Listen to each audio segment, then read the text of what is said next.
Sport et cannabis, le phénomène prend de l'ampleur. 85 sportifs contrôlés positifs ces 2 derniers mois.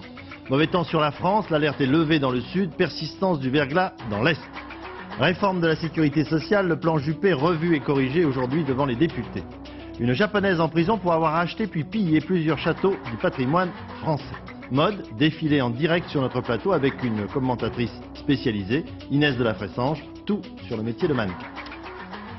Madame, monsieur, bonsoir. Le monde du sport n'échappe pas à la règle générale. Ces 2 derniers mois, 85 sportifs de haut rang, footballeurs, handballeurs, basketteurs ont été déclarés positifs après contrôle. Ils sont accusés d'avoir fumé du cannabis. Le ministre et les instances dirigeantes du sport entendent bien réagir fermement. Thierry Clopo.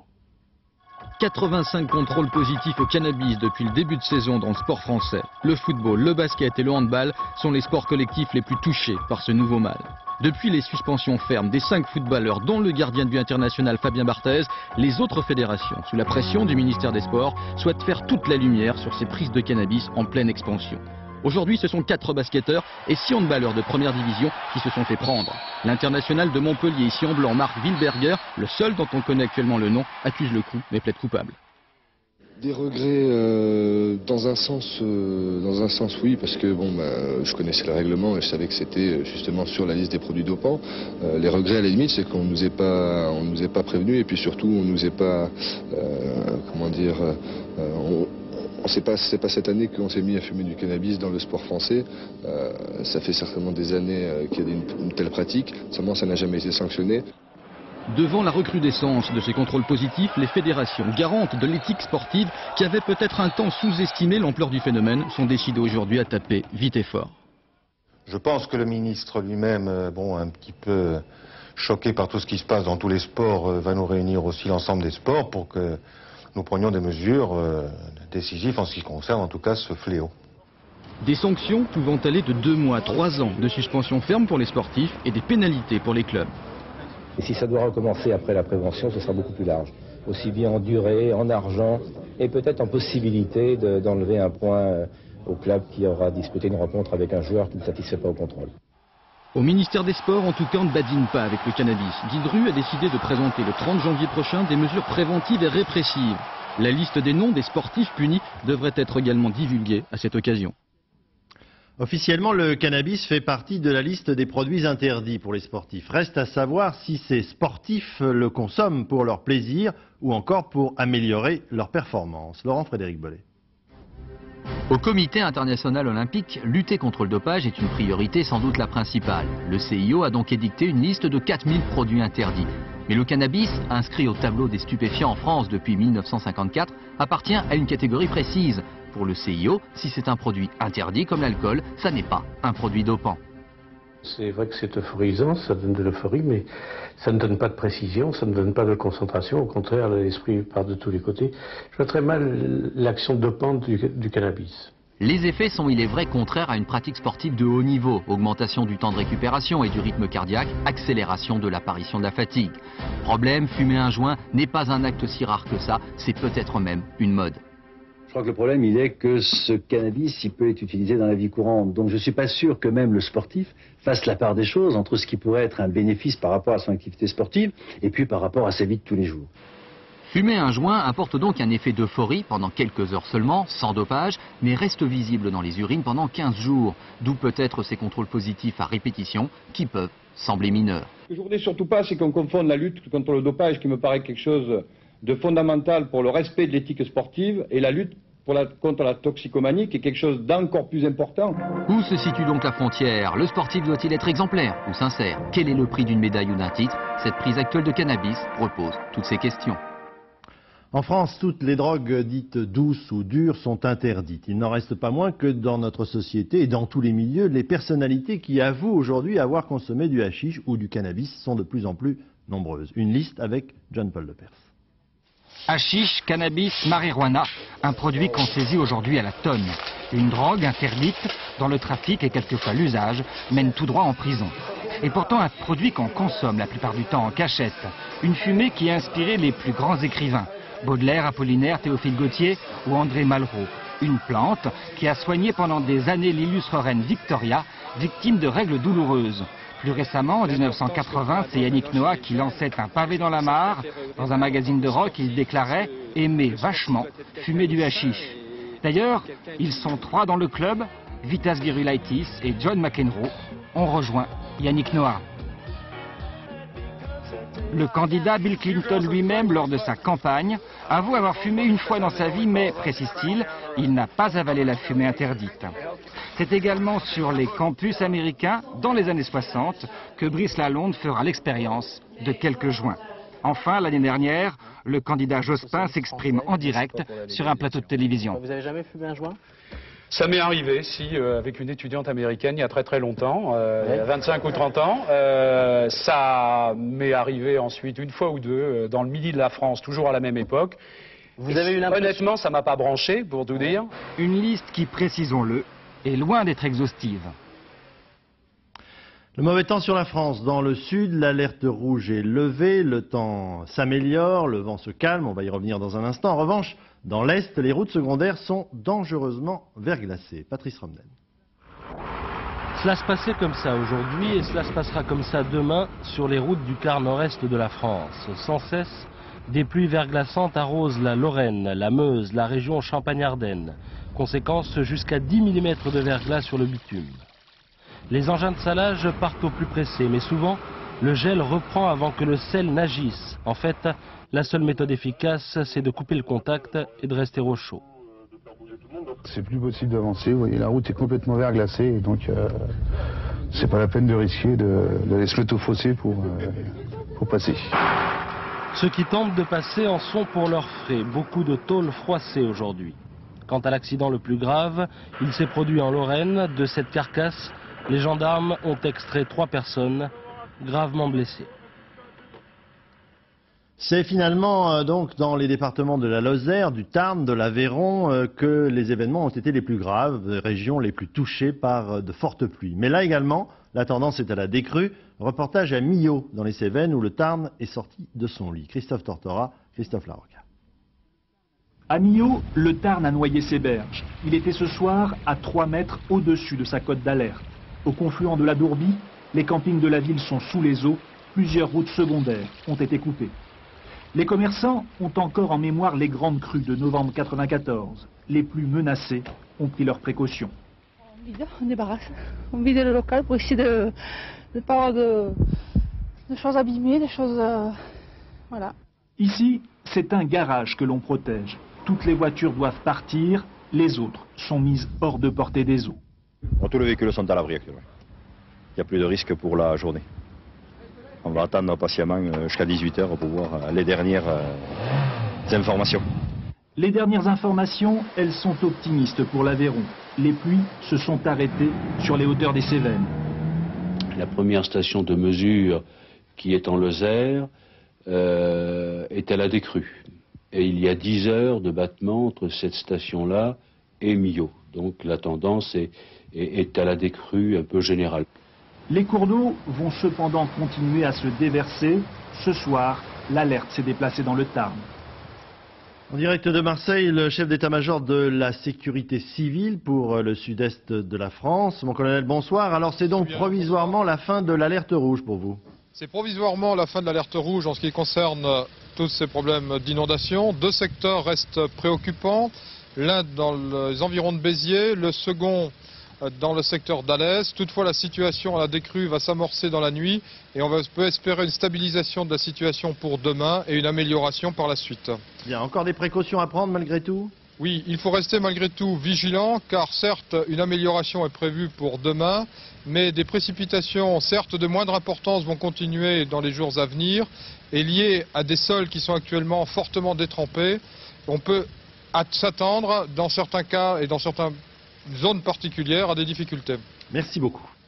Le nucléaire maintenant, c'est la presse japonaise qui fait état aujourd'hui de fuites radioactives dans l'atoll de Mururoa, là où ont lieu les essais nucléaires français, des informations qui auraient dû rester confidentielles. Sans préjuger de l'importance de ces fuites, c'est une nouvelle fois le manque de transparence qui fait l'objet d'une polémique. Romuald Bonan, Didier Guyot. De l'iode 131, substance radioactive toxique, s'est propagée dans le lagon de Mururoa après des tirs nucléaires. C'est le titre aujourd'hui de l'un des principaux quotidiens japonais. Selon le journal, ces informations ont été annoncées par un expert du commissariat à l'énergie atomique en novembre dernier à Washington lors d'une réunion qui aurait dû rester confidentielle. Pas de précision sur la date de détection de ces fuites radioactives. Selon l'expert, le niveau de radiation serait trop faible pour représenter un danger. Une matière qui, si elle est ingérée par l'homme, peut causer des cancers de la glande thyroïde. À Paris, le CEA confirme mais minimise les risques. C'est un phénomène qui existe, qui ne se produit pas toujours, mais qui existe depuis 20 ans. Et on n'a jamais eu la moindre conséquence sanitaire pour quiconque.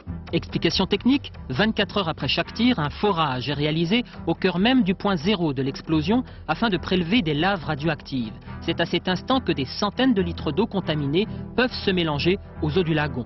En 87, la mission Cousteau avait été la première à révéler des fuites accidentelles, mais sans pouvoir vérifier le caractère exceptionnel de ces phénomènes.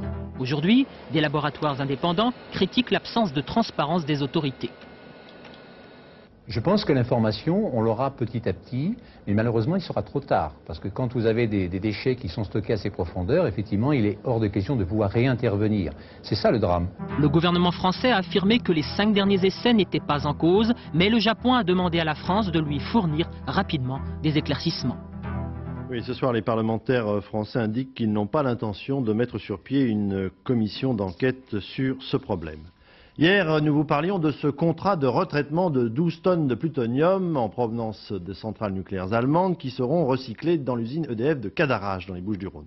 Ce contrat provoque une levée de boucliers des écologistes. Reportage sur place, Patrice Velay, Jean-François Georgetti.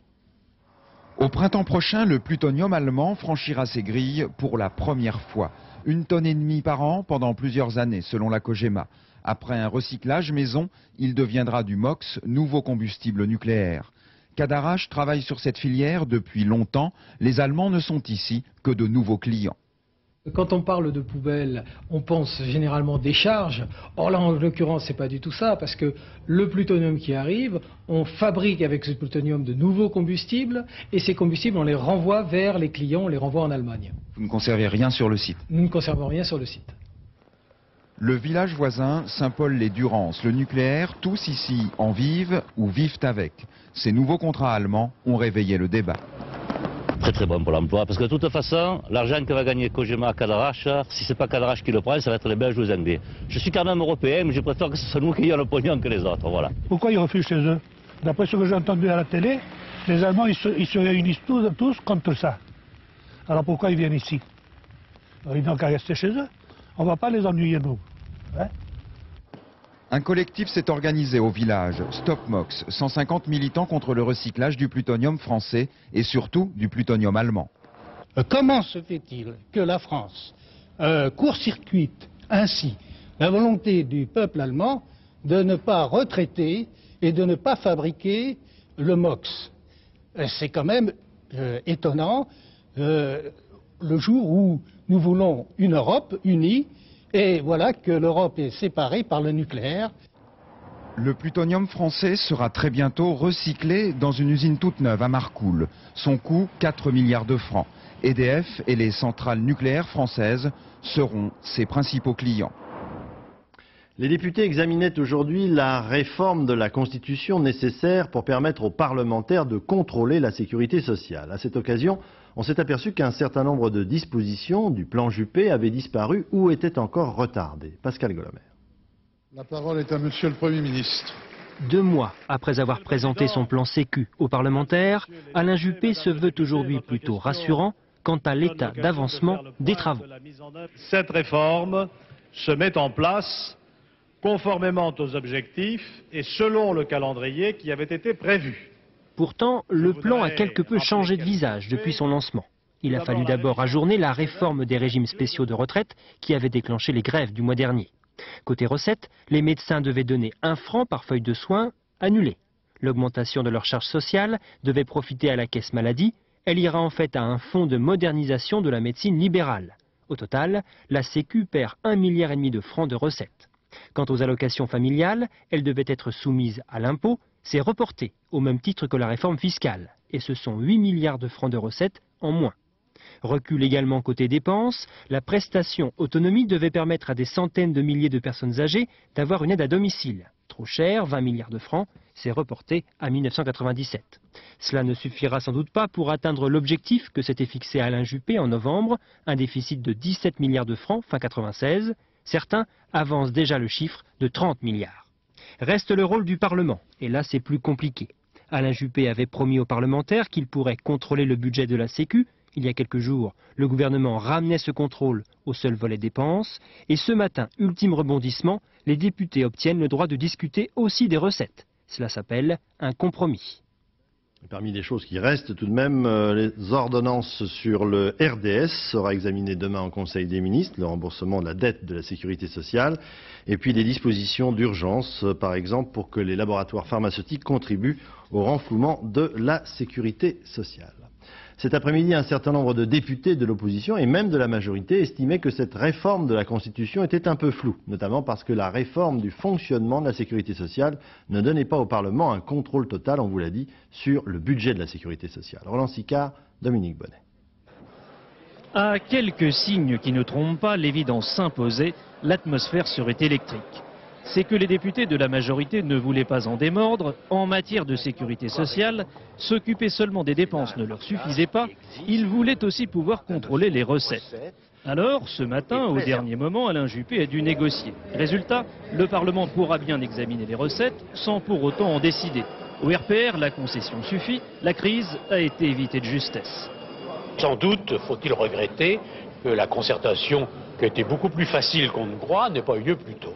Et je la regrette très, très profondément. Seulement la majorité, ce n'est pas que le RPR, il y a aussi l'UDF. Et à l'UDF, beaucoup voulaient plus de concessions et pour les recettes, un vrai contrôle. Bien sûr, on a évité la crise immédiate. Pour l'avenir, il y aura vraisemblablement un peu de déception. L'UDF qui n'a pas dit son dernier mot et puis il y a l'opposition. Et là c'est clair, la révision est rejetée en bloc. On remet en cause ce qui a été créé initialement à la Libération, la gestion paritaire par les partenaires sociaux de la sécurité sociale. Le gouvernement va confisquer la sécurité sociale aux partenaires sociaux pour mieux préparer par la suite une privatisation de notre système de protection sociale. Et je crois que ce qui est très grave. En tout cas, le gouvernement, qui a donc dû concéder à sa majorité un plus grand contrôle du Parlement sur la Sécu, va maintenant devoir compter justement avec les partenaires sociaux. Des partenaires sociaux, notamment les syndicats, qui étaient jusqu'ici maîtres à bord, qui veulent le rester et qui ont montré leur force au mois de décembre. La suite s'annonce donc difficile. L'économie encore pour relancer la consommation, remettre de l'argent en circulation. Les pressions se font de plus en plus vives pour que les taux d'intérêt des livrets A des caisses d'épargne soient revus à la baisse. Dernière intervention en date, celle de M. Monory, le président du Sénat. Florence Duprat. Le livret A est le bas de laine préféré des Français. Ils sont 48 millions à en posséder un et à le remplir plutôt que de dépenser. Près de 700 milliards sont ainsi placés à la caisse d'épargne et à la poste. 700 milliards qui rapportent à leurs détenteurs 4,5% net d'impôts par an. Alors pour inciter les Français à consommer, certains ne voient qu'une solution, baisser le taux du livret. Je pense qu'on pourrait laisser 4,5% jusqu'à 30 000 francs et puis au-delà de 30 000 francs d'épargne. Passer à 3,50, c'est quand même un paquet important, c'est peut-être la moitié. Et ça serait surtout un symbole. C'est pas du tout pour priver les gens d'une épargne ou d'un revenu, c'est seulement un symbole pour aider les marchés internationaux et en particulier en France à baisser encore. Car le problème aujourd'hui est que le taux du livret A est supérieur au taux des marchés monétaires. Mais le gouvernement hésite encore à modifier sa rémunération. S'agissant du livret A, vous savez bien qu'il faut tenir compte de la rémunération des autres placements identiques, les dépôts, les SICAV monétaires. Le gouvernement n'a pris aucune décision. Il entend préserver et protéger l'épargne populaire. Les Français placent en moyenne 14 500 francs sur leur livret. Le gouvernement pourrait alors envisager d'abaisser le plafond des dépôts, actuellement fixé à 100 000 francs, ou encore de diminuer le nombre de livrets par famille. Le choix entre ces différentes solutions est plus politique qu'économique, car le livret A n'est pas seulement un placement, c'est un symbole, celui de l'épargne populaire. Le spectre de la récession économique ne concerne pas seulement la France en Europe. En Allemagne, aujourd'hui, le chancelier Helmut Kohl a réuni patronat, syndicats pour trouver les moyens de freiner la hausse du chômage. Environ 4 millions de chômeurs dans ce pays. Les syndicats ont déjà accepté une pause dans les augmentations de salaire. Reste que la situation en Allemagne n'est donc plus aussi différente qu'en France. Là aussi, les entreprises licencient. Et pour les intéressés, c'est ensuite le cycle chômage, stage de formation qui ne débouche pas forcément sur un nouvel emploi. Jérôme Catala. Rolf Mundorf a une passion, sa Harley-Davidson. Mais il s'agit d'une passion qui coûte cher. Or, Rolf Mundorf sait qu'il va être licencié dans quelques mois. Son niveau de vie va devoir être revu à la baisse. J'ai une maison, mais je n'ai pas fini de la payer. Et avec mes indemnités de chômage, je ne pourrai plus continuer. Ça veut dire que je vais devoir déménager, mais ma femme est gravement handicapée. Et j'ai besoin de place. Je ne sais pas comment je vais faire. Rolf Mundorf travaille dans cette société de machines-outils qui, en quelques années, a licencié plus de 80% de ses salariés, car comme beaucoup d'autres en Allemagne, l'entreprise a progressivement délocalisé sa production en raison de coûts, notamment salariaux, jugés trop élevés. Le problème, c'est que nos dirigeants envoient toute leur production à l'étranger. Nous ne sommes devenus qu'un simple centre d'assemblage. Ses anciens collègues, ceux qui ont déjà été licenciés, passent de stage en période de formation, comme dans cette structure d'accueil. Mais qu'ils soient jeunes et peu qualifiés, ou bien au contraire trop âgés, ils conservent peu d'espoir de retrouver un emploi. Beaucoup de grosses entreprises comme Siemens ont licencié des centaines de personnes. D'autres comme AEG sont en train de disparaître. C'est le cas aussi dans l'industrie aéronautique. Et la situation va empirer. À 10 ans de sa retraite, Rolf Mundorf doit maintenant se plier aux nouvelles contraintes économiques de l'Allemagne, avec des hausses de salaire sans doute indexées sur l'inflation maintenant, des caisses de retraite au bord de la déroute financière et un chômage qui touchera près de 4 millions de personnes à la fin du mois. Pour lui, comme pour tous les salariés allemands, l'âge d'or industriel est bien terminé. Après la prise d'otage au Daghestan par les rebelles tchétchènes et le fiasco des troupes russes chargées de régler l'affaire, des soldats, des officiers de retour à Moscou expriment leur écœurement et dénoncent l'incroyable irresponsabilité de leurs chefs et des politiques dans cette affaire. Dominique Derda, Éric Mézy. C'est un mari qu'elle pleure, en silence. Comme 3 de ses camarades morts pendant l'assaut sur Pierre-Vaumaïskoye, il était membre de la force de réaction rapide, une section d'élite, des spécialistes des prises d'otages en tout genre.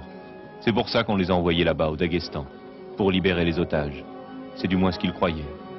Mais quand ils sont arrivés sur place, ils ont compris que rien n'allait se passer comme prévu. Les Tchétchènes se déplaçaient très vite. Ils étaient très mobiles. Nous, on n'avait même pas de radio. On pouvait entrer en contact avec personne, ni à droite, ni à gauche. Alors, on s'est fait descendre comme des lapins, les uns après les autres. Elle demande à son fils qui désormais va la protéger. Eux, ces miliciens endurcis, se disent que leurs amis sont morts pour rien. On est complètement démoralisés. Sans doute qu'on va être nombreux à démissionner pour retourner dans un régiment ordinaire. On est des troupes d'élite, on sait comment entrer dans n'importe quel appartement pour libérer des otages. Mais se battre à découvert dans un champ, ça, on l'a jamais appris. Il est rare que des officiers russes osent s'exprimer aussi librement devant une caméra. S'ils le font, c'est parce qu'ils ont le sentiment d'avoir été trompés. Une fois de plus. Ouverture ce matin à Tel Aviv du procès d'Yigal Amir, l'assassin du Premier ministre israélien Yitzhak Rabin. Le jeune homme a quelque peu changé sa défense. Il explique qu'il a hésité à tirer jusqu'à la dernière seconde et qu'en fait il voulait seulement blesser le Premier ministre pour l'obliger à se retirer de la vie politique. Retour en France. Du temps du commissaire Maigret, la police était plutôt misogyne. Aujourd'hui, plusieurs femmes occupent des postes importants au sein de la police judiciaire. Et l'une d'entre elles, Martine Monteil, va prendre en main la section la plus prestigieuse, la brigade criminelle. Michel Fine, Patrice Velay. Fille et petite-fille de policiers, femme de commissaire, Martine Monteil aurait difficilement imaginé faire un jour un autre métier. En 1976, elle est l'une des toutes premières femmes à intégrer l'école des commissaires. 2 ans plus tard, elle sort major. À ses côtés, une autre femme, elle aussi commissaire, Danielle Thierry. C'était révolutionnaire. Moi, quand j'étais inspecteur, on me disait, mais bon, vous êtes inspecteur, d'accord. Bon, il en fallait pour les mineurs, pour les enfants, c'est bien, tatati, tatata. Mais vous ne serez jamais commissaire. Mais enfin, comment voulez-vous être commissaire un jour? Enfin.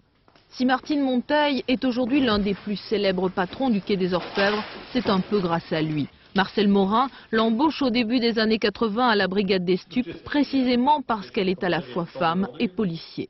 Martine avait ces 2 aspects, c'est qu'elle a sa sensibilité donc de femme et en même temps son énergie qui lui permet donc de commander à des hommes et de s'imposer facilement, avec charme, mais de s'imposer.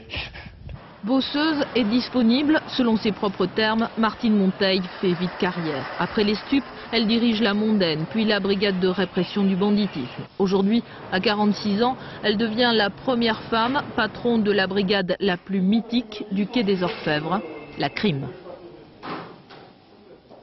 Un phénomène inquiète les instances nationales du RPR. Plusieurs maires du parti gaulliste élus de la région parisienne, mais aussi des maires communistes, refusent systématiquement désormais de délivrer des certificats d'hébergement à des familles qui veulent faire venir un parent ou un ami étranger en France. Ces maires expliquent qu'il s'agit pour eux de limiter le nombre d'étrangers dans leur commune, qui est déjà trop important, et aussi de lutter contre l'immigration clandestine. Jeff Wittenberg, Marcel Martin.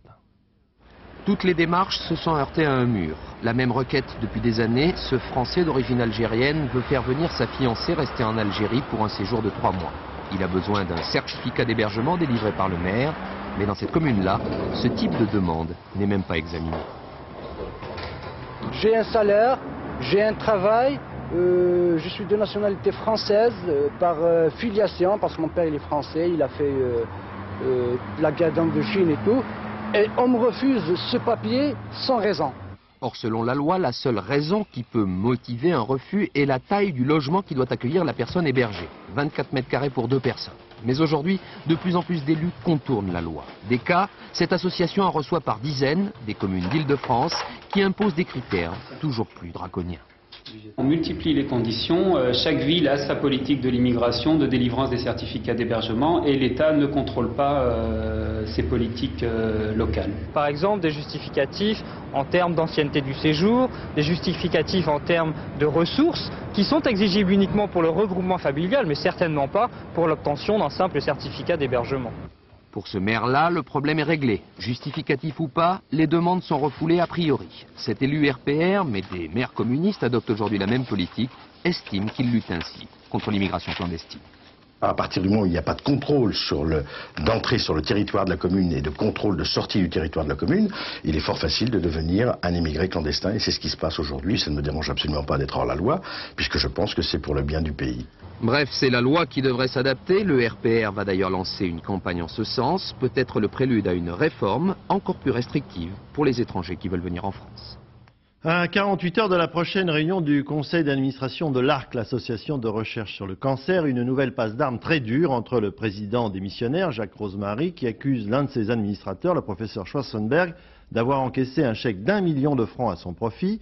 Le professeur Schwarzenberg réplique en traitant son accusateur d'escroc. Pascal Doucet-Bon, Philippe Deslandes.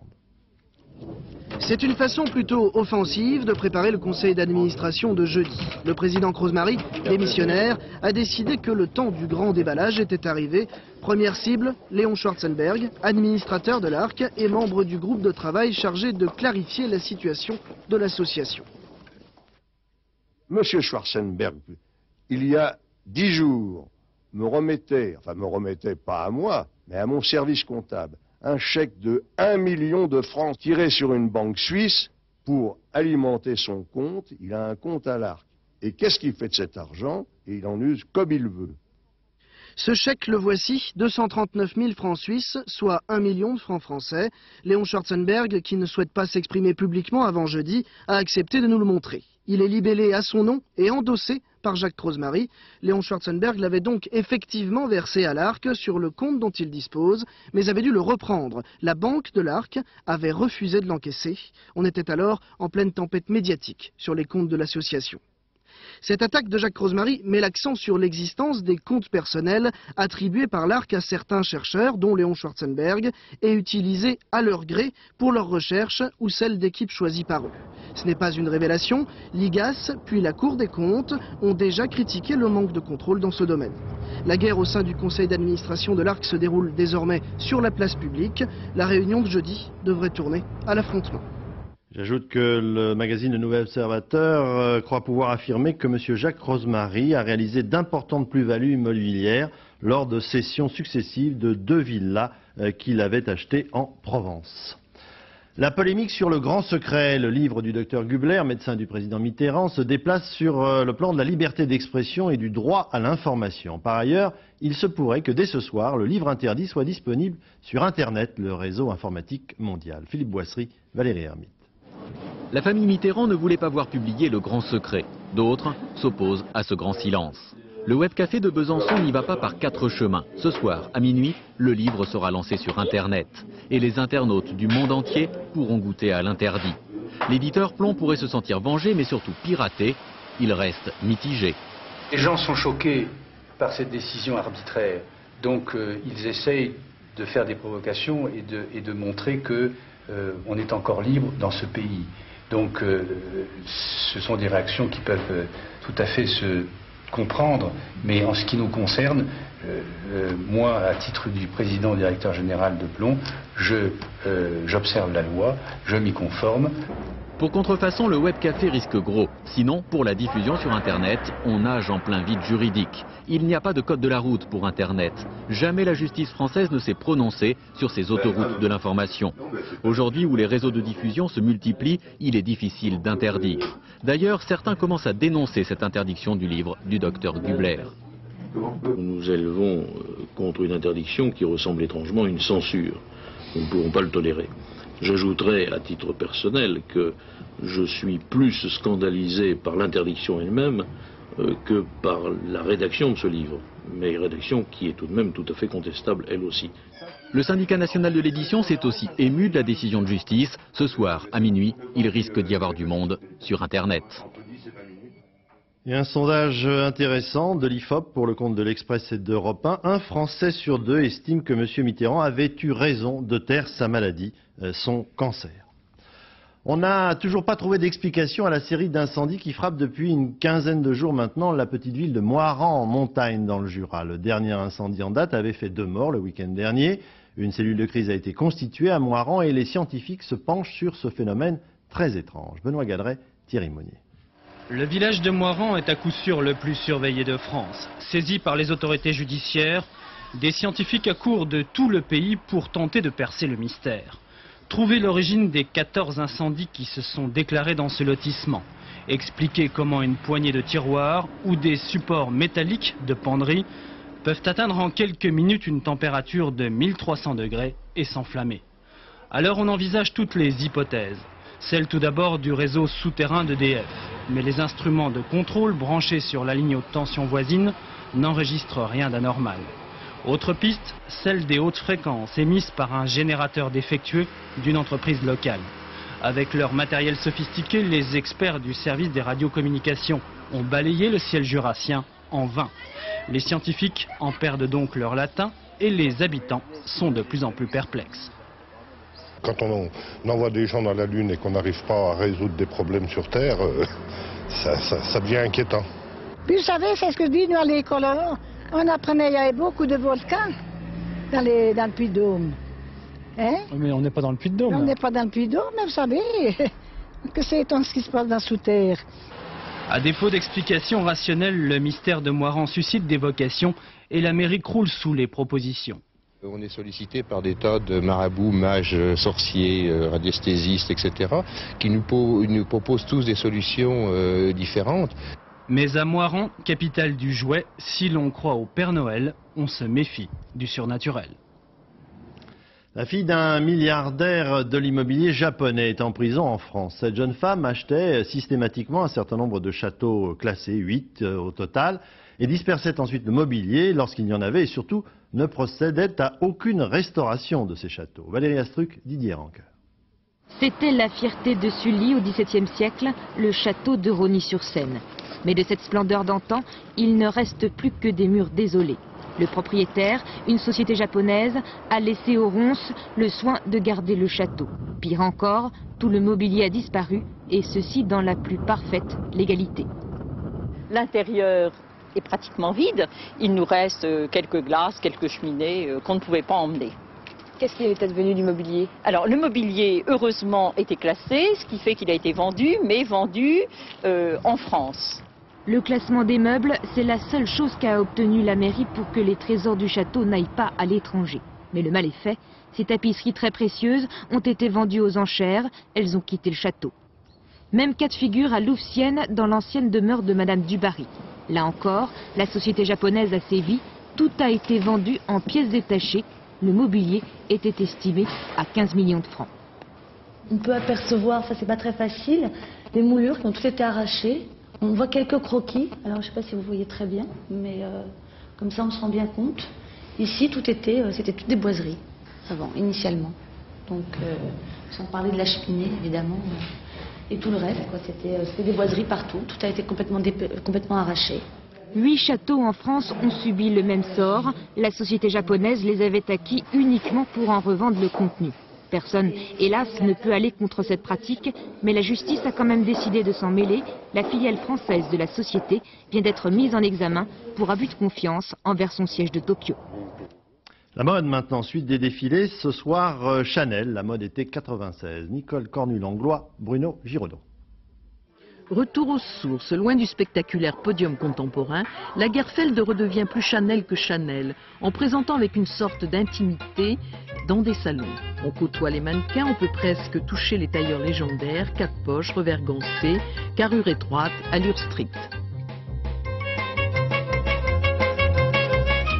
Signe des temps, la haute couture met en valeur les accessoires maison, les cabochons, les sacs, les broches, les ceintures, les bottines.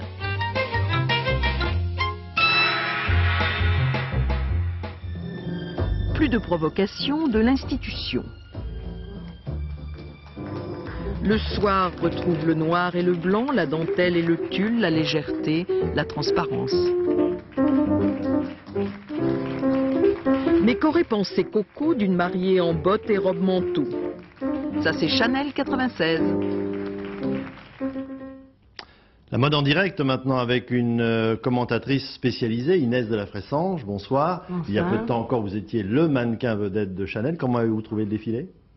Eh bien écoutez, et on m'a pas invité cette saison, mais de toute façon, il faut dire que c'est réservé à la presse, aux clientes et aux amis, comme je suis rien de tout ça. Mais je fais confiance à Karl Lagerfeld, qui est un grand professionnel, et je suis sûre que c'était splendide, hein, et ça avait l'air très beau. Mais maintenant, il faut passer à la nouveauté, et alors la nouveauté, c'est Givenchy cette saison. Alors on va aller voir défiler, justement, j'ai dit la mode en direct, la voici, dans nos studios, Givenchy. Alors peut-être détaillez-nous ce modèle, Alors ça, Inès. c'était une combinaison pantalon. C'est une chose très difficile à faire en prêt-à-porter, parce qu'il faut que ce soit vraiment ajusté. C'est très moderne et très décontracté, et ça a été fait par ce nouveau styliste dont on parle tellement. John Galliano. John Galliano, bravo. Est-ce qu'il y a des robes plus difficiles à porter que d'autres pour un mannequin, Inès? Ben, celles qu'on n'aime pas, forcément. C'est comme être aimable avec quelqu'un qu'on n'aime pas tellement. Hein. Mais notre métier, c'est de mettre en valeur les robes. Ça, Alors, le deuxième modèle, c'est Nina Ricci. C'est Nina Ricci, portée par Catherine. C'est une robe fourreau noire. Bordé d'un grand volant plissé, c'est fait par Gérard Pipard, hein. Et ben c'est très couture déjà pour qu'il tienne comme ça ce volant. Et Inès, ce métier de mannequin a l'air comme ça extraordinaire. Est-ce qu'il y a des choses passionnantes et des choses très ennuyeuses dans ce métier? Eh bien, c'est toujours passionnant de rencontrer des gens qui ont du talent. C'est toujours passionnant aussi de voir de près ces vêtements qui sont exceptionnels, qui sont faits... ça, c'est un modèle de Dior, oui. Ça, et je crois que c'est vraiment une espèce de patrimoine français, cet artisanat, ce savoir-faire. Nulle part au monde on sait faire des choses comme ça. Et je trouve même que l'État devrait subventionner un peu la couture. Alors justement, est-ce que vous pensez qu'aujourd'hui encore la haute couture ensuite se porte dans la rue? Est-ce qu'elle a encore une influence sur la mode tout court? Mais c'est pas le but. Quand on fait de la dorure sur des boiseries ou des choses extraordinaires comme ça, on se dit pas, bon, est-ce que c'est pareil que la peinture dorée? C'est des choses différentes.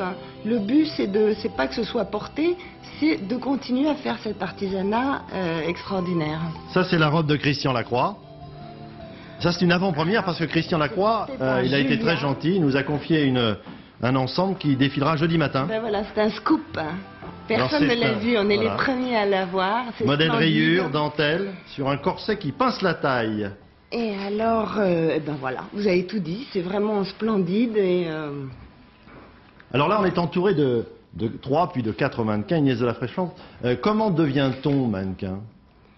Eh bien, écoutez, il faut coucher. Non, non, généralement, c'est parce qu'on est un peu grand et on est un peu maigre, un peu mince plutôt. Et puis, il faut être de bonne volonté, souriante, travailleuse. Et puis, mais il ne faut pas encourager, je crois, en disant, il suffit de le vouloir. Je crois que c'est pas une vocation, hein, c'est une chance. De pouvoir l'être, mais on ne peut pas décider de l'être. Et pourquoi sont-elles devenues des stars aujourd'hui?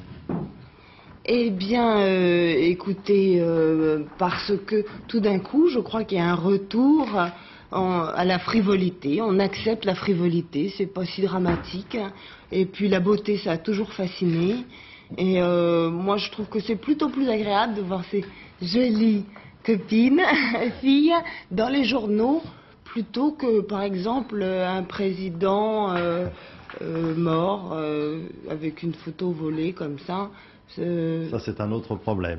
Et Inès, vous disiez tout à l'heure, en plaisantant, il faut coucher pour être mannequin. Les mannequins sont tout de même des femmes très courtisées, non? Pas spécialement. Je crois pas. Enfin, ça dépend lesquelles. Mais je crois qu'elles font un petit peu peur, comme ça.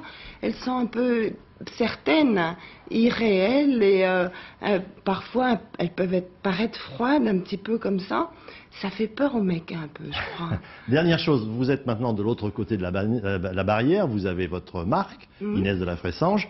Y a-t-il une vie après la vie de mannequin, ou est-ce que c'est très difficile à négocier? Eh ben, je crois que c'est difficile, et puis quand on y arrive, c'est formidable, et d'avoir un métier créatif, hein, et d'avoir l'occasion de faire sa propre entreprise de nos jours, hein, je crois que c'est formidable, ça tient du miracle. Hein. Merci en tout cas d'être venu commenter avec merci nous. De m'avoir invité, merci beaucoup. Voisine. Merci bien. Dans quelques instants, la météo, Nathalie Riouet, alerte, attention au verglas dans l'Est, même si la situation se calme dans le Sud. 20h50, La Petite Amie, un film de Jean Poiret et Jacques Villeray. 22h25, Ça se discute, Jean-Luc Delarue. Les psys ont-ils pris le pouvoir? Minuit, le dernier journal, présenté par Philippe Lefay. Demain 13h, Patrick Chêne. Je vous retrouve demain soir à 20h. Je vous souhaite une excellente soirée sur notre chaîne. À demain.